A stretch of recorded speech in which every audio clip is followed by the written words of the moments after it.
Então, sobre o verbo go, é um verbo muito interessante, porque ele é irregular em inglês. O que significa que ele é irregular?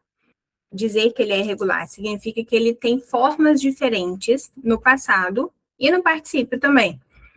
O comum de um verbo é ele manter a forma dele. Quando ele vai para o passado, ele receber um ed. E isso já marca como passado, com algumas poucas variações. E no caso de go, ele seria quase que o verbo mais irregular que existe, né? Porque ele muda tanto a forma dele para o passado que muda completamente. Não tem uma letra igual, ele no presente e ele no passado.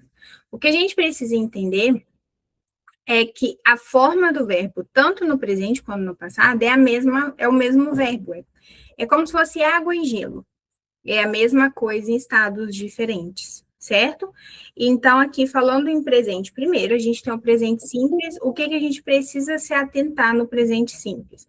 Que a gente, na afirmativa, tem uma variação para as terceiras pessoas, que seria um tipo de uma firula, né? Uma marcação para indicar que esse verbo está ali no presente, quase uma frescura. Mas a gente precisa usar, e com go, a gente tem um caso especial. Então, vamos lá, no nosso primeiro exemplo. Eu vou para o trabalho todos os dias. Lembrando que a gente tem que tomar o cuidado de não usar o vou como futuro no. Quer dizer, a interpretação, a tradução do português para o inglês, cuidado com esse vou. Aqui eu estou falando que eu vou para o trabalho geral, eu estou falando de rotina. Eu vou para o trabalho, I go. E go é um verbo de movimento, eu costumo dizer que ele tem perninha. Se ele tem perninha, ele tem movimento, eu tenho um movimento, esse movimento ele sempre vai ter direção, eu sempre estou indo para algum lugar. Todo verbo de movimento é assim, tipo return, tipo travel, são verbos que eu estou me deslocando, ok? Toda vez que eu uso go, eu estou me deslocando de um lugar para outro. Então, ele sempre tem to logo em seguida, sendo no passado ou no presente, não importa. I go, se eu vou para o trabalho, I go to work, com exceção de home, ok? Home não tem to. I go to work todos os dias, every day, certo? Quando eu for dizer que ela vai para o trabalho todos os dias, a gente tem a nossa variação. Por quê? Go, ele é a forma. Go é a forma de I, you. Tá me ouvindo bem, pessoal? Confirma, por favor. I, you, they e we. Tudo certo com áudio?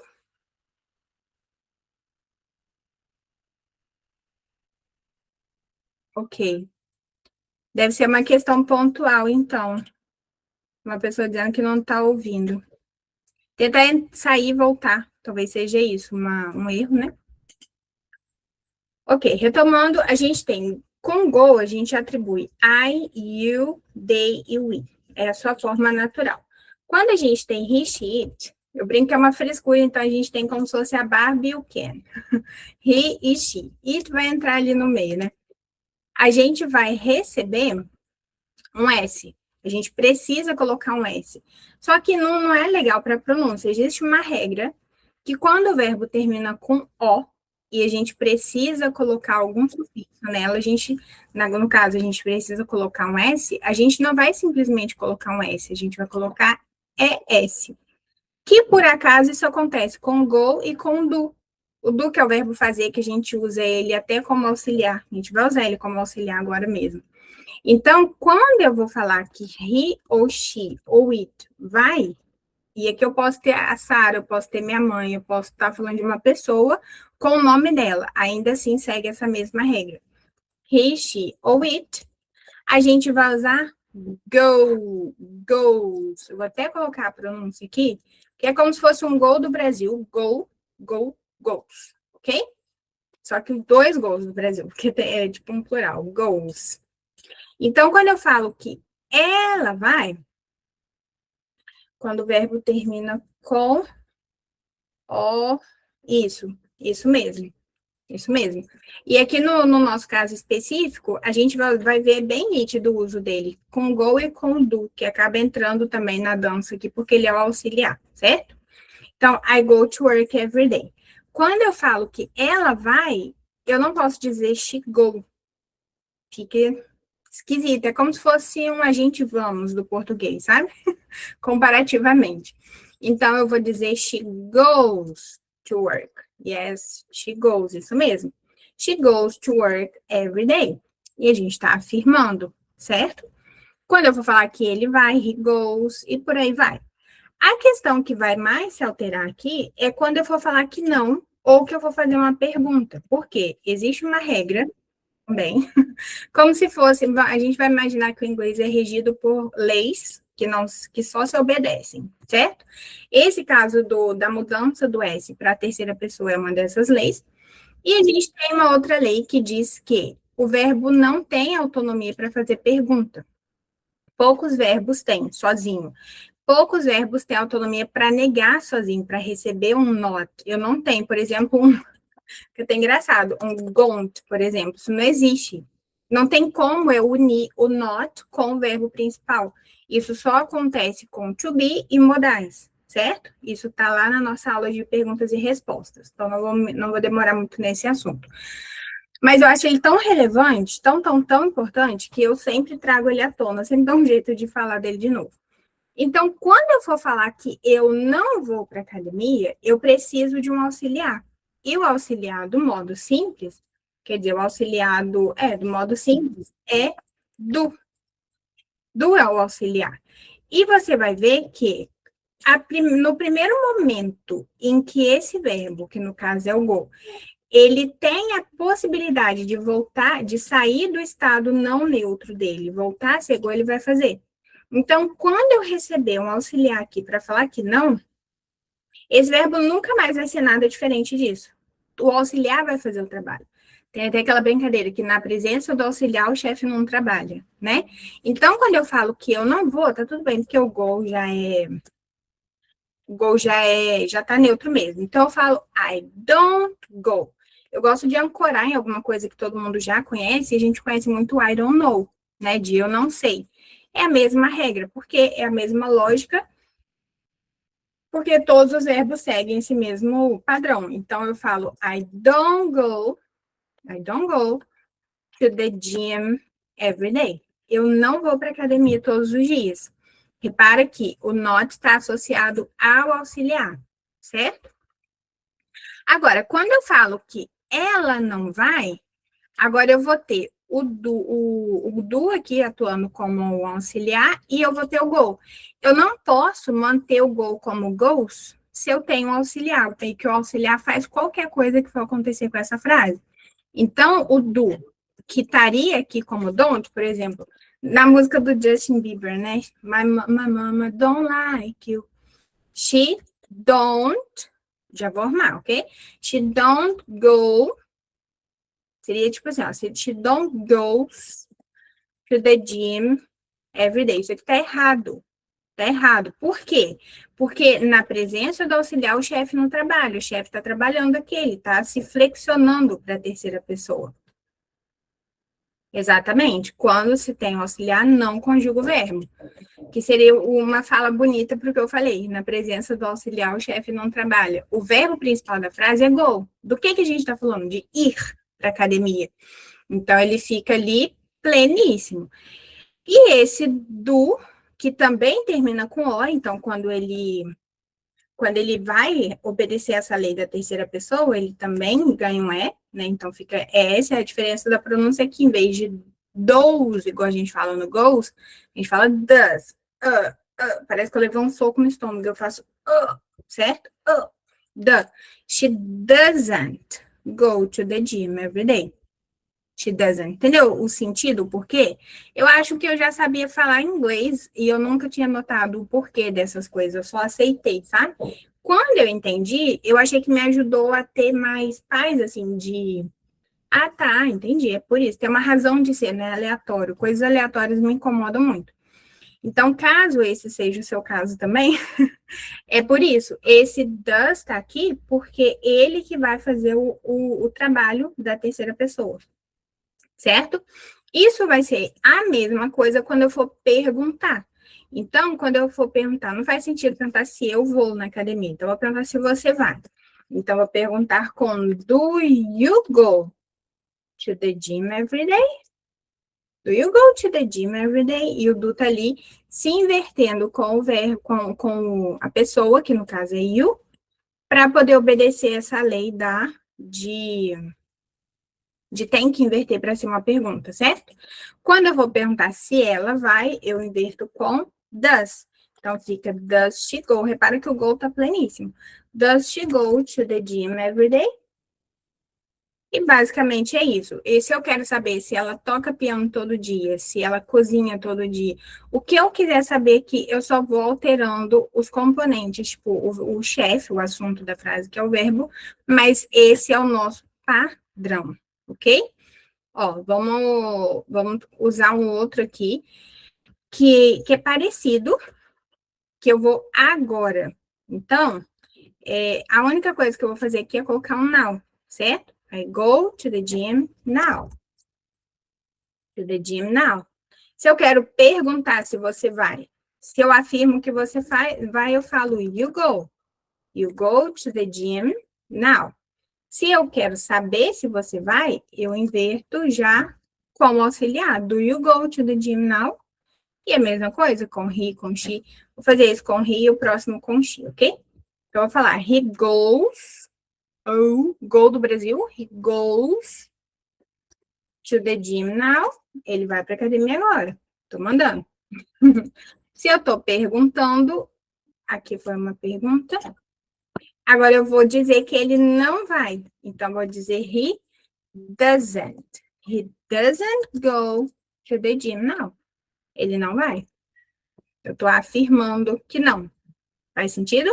E na nossa próxima opção, coloquei o mais variado possível para você ver que não depende do complemento da frase, ele depende do verbo. O verbo é quem manda na frase, é ele que tem o segredo de como vai funcionar essa frase, que o tipo de verbo manda no tipo de auxiliar, se vai ter auxiliar ou não, ok? Eu vou lá frequentemente. Repare que eu não estou fazendo planos, eu estou só dizendo que eu vou, é o comum para mim. Então, aqui a gente tem here, lá eu tenho there. I go there. Esse frequentemente eu posso usar often. Often. O T é mudo, eu falo often. I go there often. Se eu quero falar que eles vão lá frequentemente, com frequência, eu vou dizer they go there often. Vou fazer um conchinha agora. Vamos perguntar se ela vai. Se eu tenho o auxiliar para usar na terceira pessoa, a gente sabe que não é do, é does, porque ele vai cumprir a firula do ES. Então, eu vou dizer, does she go there often? Does she go there often? Tem que praticar em voz alta, ok? Falar em voz alta. Does she go there often? Aí eu vou dizer que não. Não necessariamente respondendo a pergunta, mas she doesn't go there often. Não, não vai não. Não tanto assim. Eu posso colocar um really aqui, ó. Really often. Ela não vai lá com tanta frequência, não. She doesn't go there really often. Vou descer ele aqui para não ficar separada a frase. Ok? Fez sentido até aqui? Esse basicamente é o nosso presente simples. Quando eu chego no presente contínuos, a gente sabe que para ser contínuos, a gente tem que ter to be. Não existe contínuo sem to be. Não é porque eu vou ter um going na frase, que eu vou ter um ing na frase, que essa frase é contínuos. Que quer dizer que algo está acontecendo, algo estava acontecendo. Não é indo, só porque eu tenho ing, ok? Até porque se eu quiser falar que ir para a academia todos os dias é um desafio, eu vou usar going, ing, to the gym every day is a challenge. Ir à academia todos os dias é um desafio. Eu sou obrigada a usar um ing aqui, porque eu estou começando a frase com o verbo, ele é o meu assunto, ele é o meu sujeito, e nem por isso eu tenho um contínuos aqui. Não é porque eu usei o ing que eu tenho indo. Eu tenho ir. O verbo, ele continua neutro. E isso aqui poderia ser cozinhar, viajar, sempre com ing. Então, como que eu sei que é contínuos? Eu tenho dois componentes. Eu tenho ing no verbo, mas eu tenho to be também. Até faz um sentido se você pensar que para ser indo, comendo, fazendo, alguém tem que estar indo, estar comendo, estar fazendo. E esse estar nada mais é do que o to be. Faz sentido, né? Quando eu falo to be, mais ing. E quando eu falo to be, que às vezes é outra coisa que para mim durante muito tempo foi uma bagunça assim na minha mente, tá? Be. Não era nada muito palpável. Quando eu falo to be, eu falo de qualquer forma do to be. Porque lembra que o to be é uma falciane, né? Dependendo da pessoa que ele tá, ele mostra uma cara diferente. Então, se ele está comigo, I, a cara que ele me mostra é de am. I am, aí no caso seria I am going, certo? Se ele tá com he, she ou it, a gente usaria is. He is going, she is going. E quando ele tá com we, com they, e com you, a cara que ele mostra é de are, certo? Então, they are going. They are going. Se ele tá no passado, a gente tem o mesmo passado para am e para isso, tudo isso é to be, certo? Então, se eu falo que eu estava indo, eu vou dizer I was. Oh, parece que eu levei outro soco, ó. Oh, I was going. Se é he ou she was going. E o passado do are, que é a ovelha negra do to be, ninguém lembra dele, coitado, é were. Were. Esse é o zoião bicão que a gente faz. Ou ele tem que ser muito were, porque senão ele fica. Se ele ficar meio war, ele vira guerra. A palavra war é guerra. Enfim, a gente precisa fazer um o do avô, sabe? Were. Então, a gente vai usar esse presente contínuo. Ele pode estar tanto nesse presente quanto no passado. A gente vai ver exemplos das duas formas para ficar bem palpável para você. Essa é a minha grande intenção com essa jornada de segredo dos erros. Toda essa variação ser palpável.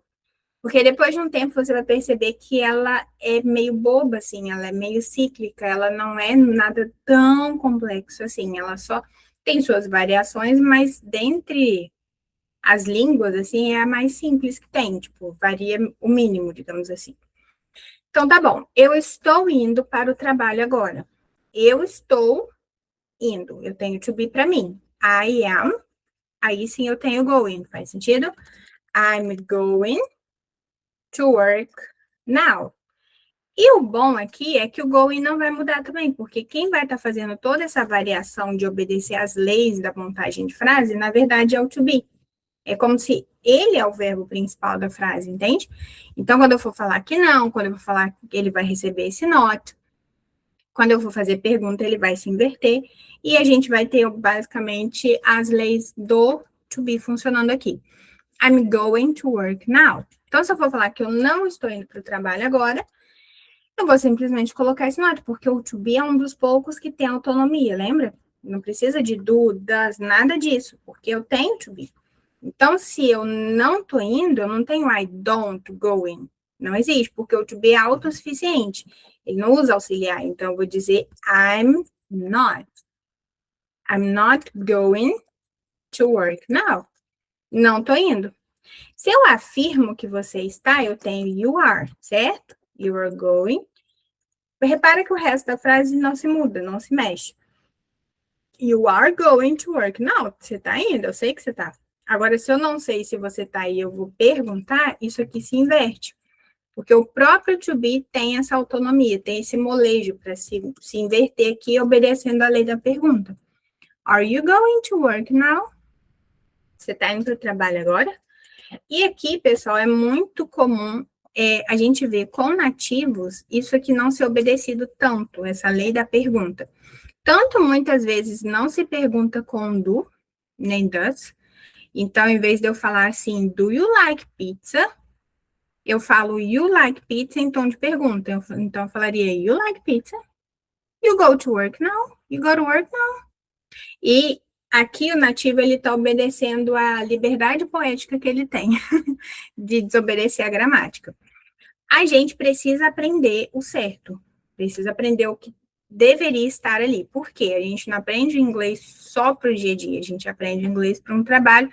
Quer dizer, o nosso dia a dia não é só uma conversa informal, o nosso dia a dia às vezes é um trabalho, às vezes é um e-mail que eu tenho que responder, às vezes é uma coisa que eu preciso usar a norma certa, o jeito certo. E eu preciso saber os dois. Então, o meu conselho seria: você aprende certinho, usa certinho. Com o passar do tempo, você fica sem vergonha também, porque é o comum, ok? Tá tudo bem.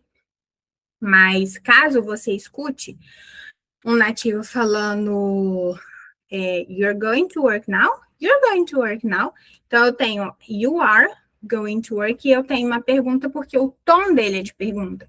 E no dia a dia, isso não impede a comunicação e é muito comum, inclusive, ok?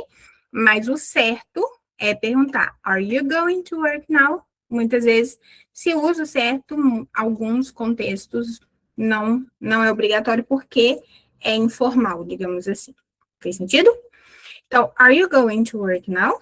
E se eu for falar que você não vai, esse are recebe o not. A gente tem ele contraído direitinho. You are not going to work now. Lembrando que quando eu não contraio aqui, eu tô teimando. Eu tô dando muita força pro not. Se não é um caso de teimar, talvez esse é como se eu estivesse batendo o pé desnecessariamente. Eu não precisava falar desse jeito. Então, eu sempre acho que a gente deve acostumar com as contrações, para não ter uma fala pesada, sabe? A gente já tem a dificuldade de ser uma segunda língua, dificuldade com pronúncia e tal. Se você já puder acostumar, tá tudo bem. Se não conseguir, o jeito que sair é melhor do que não sair nada, sempre. Ok? Ok, vamos de terceira pessoa, só umzinho aqui. Eu vou dizer que ela está indo para o trabalho agora. Então, é to be, she is, certo? She's going to work now. Se ela não está indo, she's not going. She's not going. Repara que ele não é bem falado, certo? To work now. E aqui, muitas vezes, é she's not going. Oh, she's not going to work. Ou she's not going. E essa coisa do she's not going, que a gente vai tendo contato, a gente consegue percebendo que a pessoa falou she isn't going, sem ela ter falado. Porque o nosso cérebro completa as coisas, né? Eu sempre dou o exemplo do tomar banho. Se alguém fala com você assim, agora banho, você só viu mais ou menos o banho, mas o seu cérebro entendeu, eu vou tomar banho. E é basicamente a mesma coisa. Certo, eu estou indo para academia, começou já a ficar cíclico, né? I'm going to the gym. A pronúncia de gym é o dedo bom dia fechando o M. Gym. I'm going to the gym. Estou indo para academia. Se eu falo que você não está indo para academia, eu vou dizer you are not. You aren't. You aren't going. You aren't going. Tá vendo? A maior dificuldade aqui é perceber a estrutura. You aren't going. You aren't going. You aren't going to the gym. Você não vai na academia. Você não vai de jeito nenhum que eu não vou deixar. You aren't going. Ok? Faz sentido essa contração? Não é exatamente uma contração, é uma fala sem muito ênfase. Fica meio mal falado, sabe? E se for com ri para a gente ter uma terceira pessoa, vamos colocar. Com ri não. Vamos colocar com ri para ter uma terceira. Então, vou perguntar: Is she going to the gym? Ele está indo para a academia? Ok? E quando a gente está indo embora, deixando o local, esse ir embora a gente usa muito leave, é a melhor palavra. Um leave longo e pescoçudo, leave, porque ele é com A, certo? O leave curtinho, assustado, live é o de morar. Então, esse é o leave, de quando eu saio dos locais, eu estou deixando o local, estou indo embora. E aí eu vou dizer I'm leaving, tipo, work, I'm leaving home. Só que leave não é nosso verbo, né? Então, apesar de ter esse que é o melhor, para ir embora, deixar os locais, aqui a gente pode usar o go away.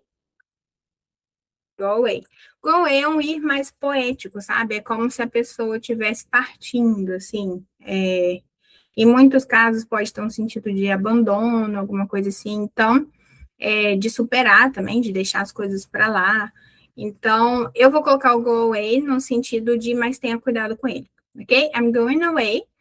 Se eu falo de forma leve, assim, a pessoa entende que eu tô indo embora, mas eu posso usar em outros contextos e ter esse sentido mais, de certa forma, emocional, digamos assim, né?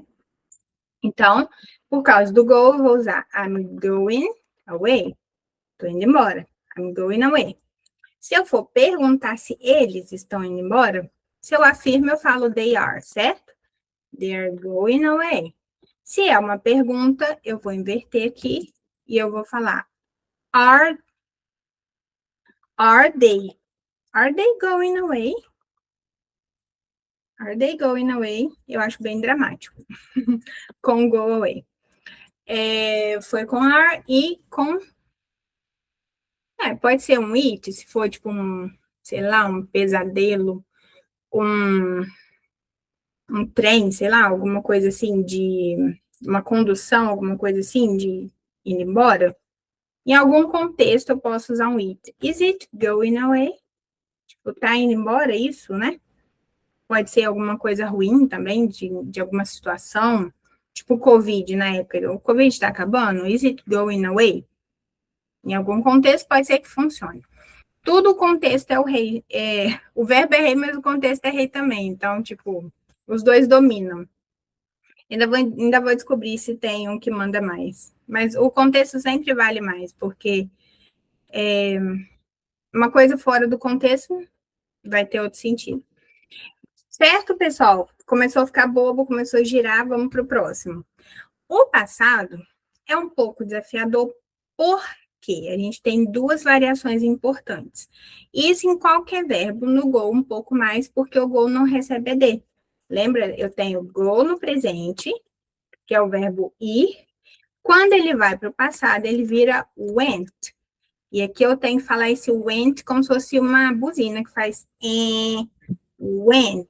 Porque a gente tem want, que é o verbo querer, tem won't, que é o will com not, que a gente viu ontem. Então, aqui é o went. Went é ir, fui, foi, tudo. Fui, foi, tudo que for no passado.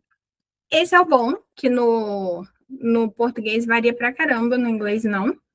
Então, é went para todo mundo, não tem variação de he, she, it, nada disso. Todo mundo igual. E eles são a mesma coisa. Então, não posso usar, por exemplo, I went, go. Não posso. Porque went e go são a mesma coisa. Em estados diferentes, como se fosse água e gelo, como eu falei. Ok? Aqui, no go e goes, é água e água. Porque eles estão no mesmo tempo verbal, só com essa adaptação para a terceira pessoa. Agora, aqui não. Aqui eles estão em estados diferentes, porque um está no presente e outro está no passado. Mas é o mesmo verbo. Então, não põe os dois e eu uso to do mesmo jeito, ok? Eu fui para o trabalho ontem. Então, eu vou dizer I went, eu vou usar o to porque tem movimento. I went to work yesterday. Na hora de pronunciar, o went junta com to num T só. Porque isso é uma regra de pronúncia. Não chega a ser uma lei, mas quando eu tenho uma palavra que termina com T, a próxima palavra começa com T e isso vira uma coisa só. Isso não só T, qualquer som que seja igual, não precisa nem ser a mesma letra, se for o mesmo som, isso vai acontecer. Então, eu vou dizer I went to work, ok? I went to work yesterday. Eu fui para o trabalho ontem. Agora, vamos fazer um com terceira pessoa também.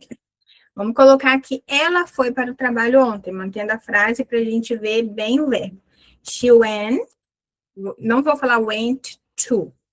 Até posso, mas ele vai dar um ruído desnecessário, que pode atrapalhar a sua comunicação. Então, faz um esforço para juntar. Lutar contra essas junções é nadar contra a maré, você vai acabar cedendo, ok? Então, she went to work yesterday. She went to work. Meio que eu não falo esse, falo o segundo, né? She went to work yesterday. Decolorei aqui para você prestar atenção. Agora que tá o pó. Lembra que eu falei que é como se o verbo fizesse muita força para não estar no seu formato regular? Então, quando eu preciso falar que não, ou eu preciso perguntar, eu preciso de um auxiliar, certo? Isso faz parte da lei. O verbo go não é um verbo especial. Ele não tem essa autonomia como o to be teria, por exemplo, de se inverter sozinho, fazer a pergunta, de receber ou não, fazer a pergunta. Eu preciso de do aqui como auxiliar. No momento que do chegar aqui, esse went volta para o seu estado normal. Ele não vai ser conjugado. E o do, sim, vai ser conjugado. Ele vai estar no passado. Porque ele vai, além de receber o não, ou se inverter para fazer a pergunta, que é o verdadeiro motivo pelo qual ele está ali, ele também vai para o passado. Certo? Então, quando eu for falar que eu não fui para o trabalho ontem, de forma alguma esse eu mantenho esse went. Vou até colocar uma forma aqui para com X. Eu não posso de jeito nenhum falar I don't went. I don't went to work yesterday. Não posso. Ele já até sublinhou ali. O que é que eu vou fazer aqui para estar certo? E aqui não existe exceções do tipo, a pessoa pode falar isso de forma rápida. Isso não acontece, ok? Eu vou dizer I. A versão do passado de don't é didn't. E o went volta ao estado normal dele de go. Porque também existe uma lei que não se tem dois nãos na mesma frase, não se tem duas estruturas no passado. Não se tem duas, nada dois, porque no inglês é como se, não tem na física que menos com menos é mais? No inglês é a mesma coisa. Se eu tenho dois nãos, um não anula o outro e eu tenho uma frase positiva. E aqui no passado nem sei o que daria, então não pode, ok? I didn't go to work yesterday. Eu não fui para o trabalho ontem. Não importa quem não foi, o que é o lado bom, apesar de a gente ter esse probleminha aqui. Se for he, she, vai ser igual para todo mundo, ok? Não tem essa coisa da terceira pessoa aqui. A gente só tem que estar atento para quando for não, a gente se ligar de que o went vai voltar a ser go. Ele vai voltar ao seu formato regular, neutro, digamos assim.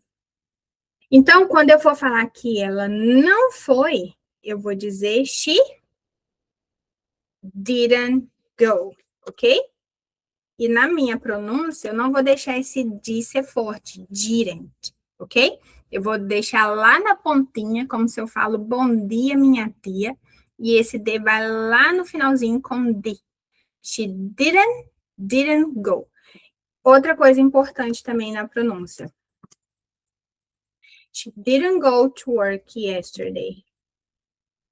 Outra coisa importante na pronúncia, tem que sair esse rent, didn't. Vou até colocar aqui, como se fosse um...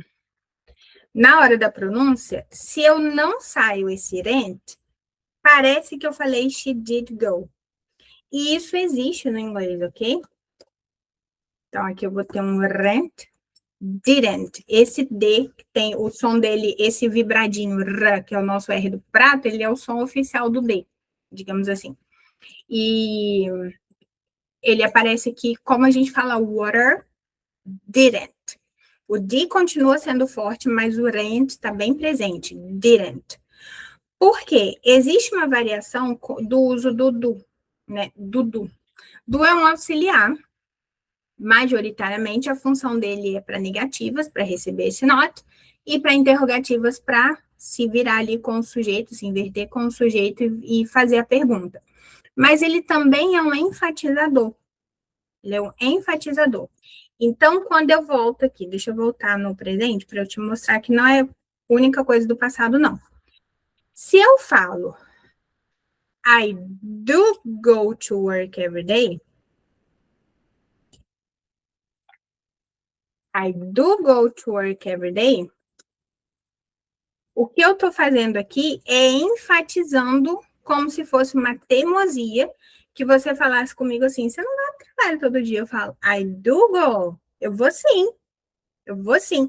É muito comum em filme você ver um I do love you. Eu te amo sim. I do love you. I do go to work every day. I do like pizza. Tudo que eu usar esse do, eu tô deixando ele teimoso, sabe? E aí, quando eu faço isso, se eu faço isso de forma aleatória, eu também tenho um peso,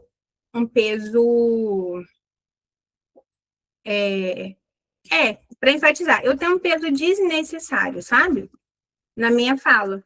Então, se eu falo isso com o nativo do nada, ele vai falar, oxe, mas eu nem falei que não vai, sabe? E isso no presente não é um grande problema, porque dificilmente a gente vai colocar um do com um go de forma aleatória, se a gente nem lembra muitas vezes que isso existe.